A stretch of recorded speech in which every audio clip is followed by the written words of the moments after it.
Terima kasih masih bersama kami dalam perang melawan corona. Tentang virus corona ini pasti kita memiliki kekhawatiran apakah sebenarnya bisa menular melalui udara. Belum lagi gejala orang yang sudah terjangkit dengan virus corona mirip dengan demam yang biasa. Lalu bagaimana membedakannya?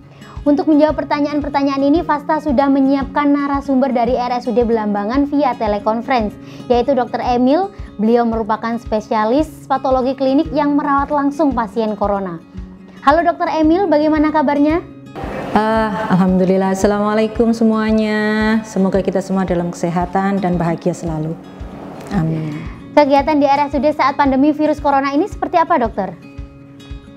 Ya, Alhamdulillah Mbak, kita semua yang ada di RSUD Belambangan sekarang kita dalam persiapan, dalam arti kita siaga dan waspada akan potensi untuk COVID-19 ini akan semakin meningkat karena ada beberapa kebijakan juga yang terjadi perubahan ya, seperti kita tahu ada arus mudik sepertinya diperbolehkan. Nah, ini kita harus menyiapkan amunisi nih, jangan sampai nanti kita kelabakan pas jelang hari hanya. Nah dokter, sebenarnya bagaimana sih bahayanya corona dan bagaimana proses penularan virus tersebut? COVID-19 sangat berbahaya ya, karena penyakit ini adalah penyakit yang masih baru dan masih banyak yang belum kita tahu. Ibarat kata kita ketemu musuhnya ini tidak terlihat. Sehingga apa saja yang harus kita lakukan? Persiapan full tank ya. Karena kita tahu saat ini statement oleh WHO maupun CDC mengatakan penularan COVID-19 adalah melalui droplet atau percikan dan kontak. Kecuali ada tindakan-tindakan tertentu yang berpotensi untuk aerosol atau berkembang ke udara, tetapi hanya pada tindakan-tindakan tertentu. Jadi sampai saat ini penularannya masih lewat kontak dan droplet. Kenapa akhirnya tindakan untuk cuci tangan yang rutin dengan air sabun dan protokol untuk keluar masuk rumah atau bepergian itu sangat bermanfaat dan efektif karena penularannya melalui seperti itu. Bisakah penularan COVID-19 ini melalui udara, dokter?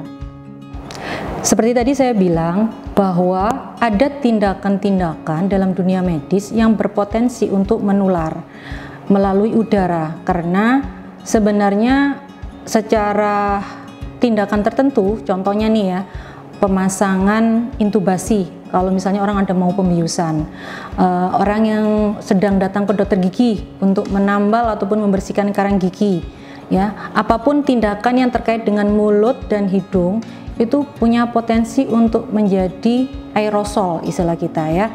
Nah, itu yang akan menyebabkan percikan itu akan berada di udara dalam beberapa waktu.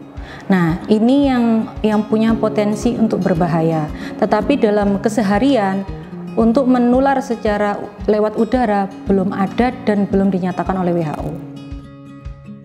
Nah, dokter, salah satu gejala terjangkit virus corona yakni dengan adanya flu. Apakah flu corona ini sama dengan flu biasa tanda-tandanya? Jadi COVID-19 ini menyerang saluran pernafasan terutamanya ya, karena dengan perkembangan jurnal dikatakan juga dapat menyerang organ-organ yang lain, contohnya saluran pencernaan dan lain-lain ya. Tetapi yang sebagian besar yang diserang adalah saluran pernafasan.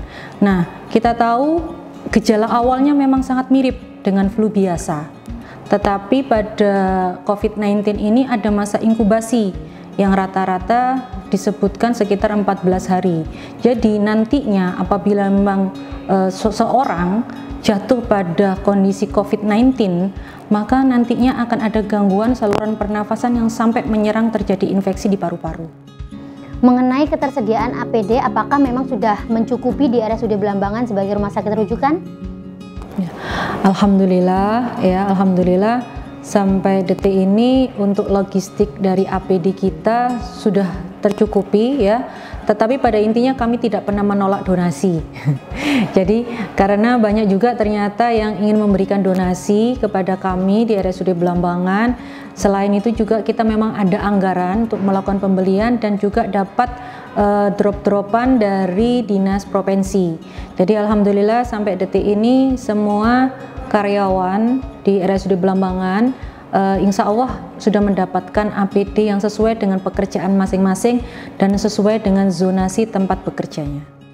Iya dokter, pola perlindungan tenaga medis itu seperti apa agar tidak tertular dengan pasien-pasien PDP ataupun pasien yang dirujuk ke Rumah Sakit Belambangan? Oke, kalau dari kami tenaga medis intinya ada beberapa hal, karena dari kami sendiri tidak mungkin melakukan tanpa bantuan dari pasien atau orang yang di sekitar kita ya.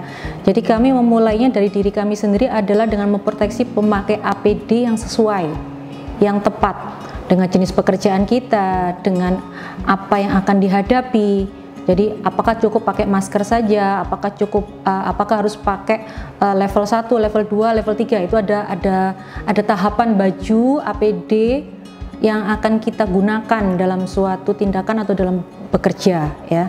Nah, selain itu juga tentang PHBS atau perilaku hidup bersih dan sehat yang harus diterapkan oleh petugas medis ataupun oleh pasien. Jadi kami setiap melakukan pekerjaan juga harus lebih sering untuk melakukan tadi cuci tangan dengan air sabun ya, menggunakan etika batuk dan bersin ya. Nah, itu pun kita terapkan juga kepada pasien ya. Jadi pasien juga harus sering-sering melakukan PHBS baik di rumah maupun di kawasan rumah sakit. Apa saja yang kita bisa lakukan? Cuci tangan dengan air sabun ya.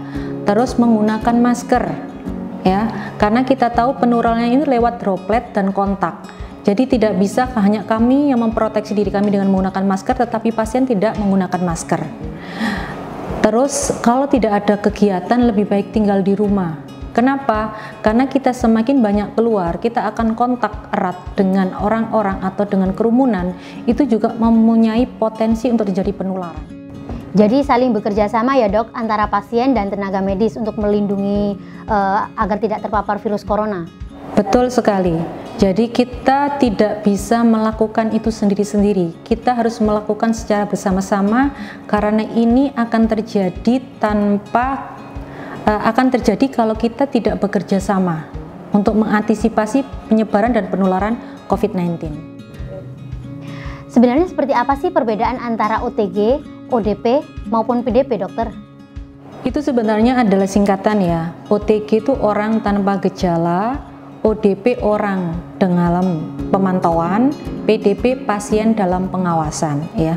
Kalau OTG adalah orang tanpa gejala, ini tidak menunjukkan gejala sama sekali, tidak ada gangguan saluran pernafasan, tampak baik-baik saja, tetapi kontak erat atau selalu berhubungan dengan pasien-pasien yang curiga COVID-19 atau curiga sebagai PDP yang positif ya.